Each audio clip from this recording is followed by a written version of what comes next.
বন্ধুরা, কেমন আছেন সবাই? আজ আমরা এমন এক সময়ের গল্প শুনব যখন রাত নামলে গ্রাম বাংলার নিস্তব্ধতা মানুষের কানে ফিস ফিস করে কথা বলত। আজকের ঘটনাটি 1986 সালের। আনোয়ার চাচা যখন আমাদের কাছে এই কাহিনীটি পাঠান, তিনি লিখেছিলেন, আফনান ভাই, 40 বছর হয়ে গেছে, কিন্তু আজও রাতে বাথরুমে যেতে হলে আমি আলো না জ্বালিয়ে সাহস পাই না। চোরকাটা গ্রামের সেই বটতলায় সেদিন ঠিক কি ঘটেছিল? কেন আজও সেই মৃত তান্ত্রিকের কথা তুললে গ্রামের মুরব্বীরা কপালে হাত ঠেকান? চলুন সবটুকু ডিটেলসে জানা যাক। আনোয়ার চাচার বোন বাড়ি থেকে ফেরার পথে তখন রাত প্রায় 10টা, হাতে হারিকেন, রাস্তার দুপাশে বিশাল বিশাল ধান ক্ষেত। হঠাৎ চাচা দেখলেন রাস্তার মাঝখানে একজন মানুষ দাঁড়িয়ে আছে, পরনে কালো চাদর, মুখটা দেখা যাচ্ছে না। বৃষ্টির মধ্যে লোকটা একদম স্থির। চাচা কাছে গিয়ে জিজ্ঞেস করলেন, ভাই কোথায় যাবেন? এত রাতে বৃষ্টিতে ভিজছেন কেন? লোকটা কোনো কথা বলল না, শুধু হাত তুলে সামনের সেই বটগাছটার দিকে ইশারা করল।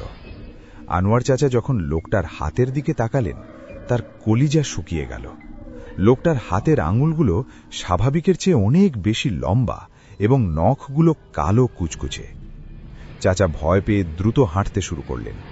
কিছুক্ষণ পর পেছনে তাকিয়ে দেখলেন রাস্তা ফাঁকা, লোকটা যেন বাতাসের সাথে মিশে গেছে। বটগাছটার কাছাকাছি আসতেই আনোয়ার চাচার মনে হল বাতাসের তাপমাত্রা হুট করে কমে গেছে, হারিকেনের আলোটা কেমন যেন নীলচে হয়ে এলো। ঠিক তখনই তিনি গাছের ওপর থেকে একটা অদ্ভুত শব্দ শুনতে পেলেন, ক্যারাচ ক্যারাচ। মনে হচ্ছে কেউ অনেকগুলো শুকনো হাড় একসাথে চিবিয়ে খাচ্ছে। চাচা হারিকেন উঁচিয়ে ধরতেই দেখলেন বটগাছের ডাল থেকে একটা বিশাল আকৃতি নিচে ঝুলে আছে। ওটা কোনো মানুষ নয়, শরীরটা কুচকুচে কালো, কিন্তু মুখটা একদম ফ্যাকাশে সাদা। চোখ নেই, চোখের জায়গায় দুটো গর্ত দিয়ে গলগল করে কালো তরল পড়ছে। চাচা দৌড় দিতে চাইলেন, কিন্তু তার পা দুটো যেন মাটিতে গেঁথে গেছে, নড়তে পারছেন না। হঠাৎ বটগাছের আড়াল থেকে একজন মানুষ বেরিয়ে এলো।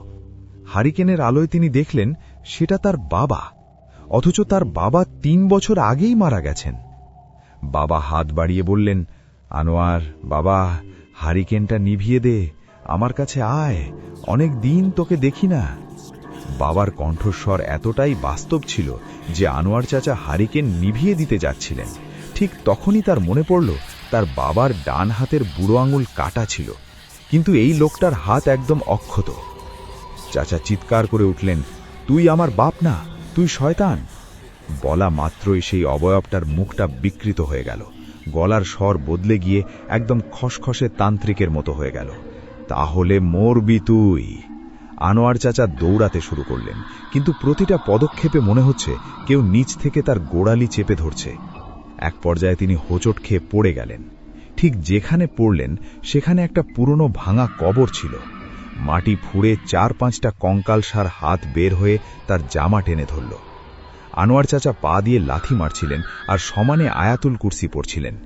হঠাৎ তিনি অনুভব করলেন তার ঘাড়ে কেউ বরফ শীতল নিঃশ্বাস ফেলছে।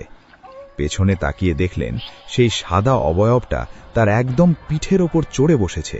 তার লম্বা চুলগুলো আনোয়ার চাচার গলায় পেঁচিয়ে ধরছে, ঠিক যেন ফাঁসির দড়ি। চাচার তার সমস্ত শক্তি দিয়ে ঝাড়া দিয়ে সেই অশিলোহিটাকে ফেলে দিয়ে মসজিদের দিকে দৌড় দিলেন। মসজিদের আজান শুরু হওয়ার ঠিক আগের মুহূর্ত ছিল সেটা।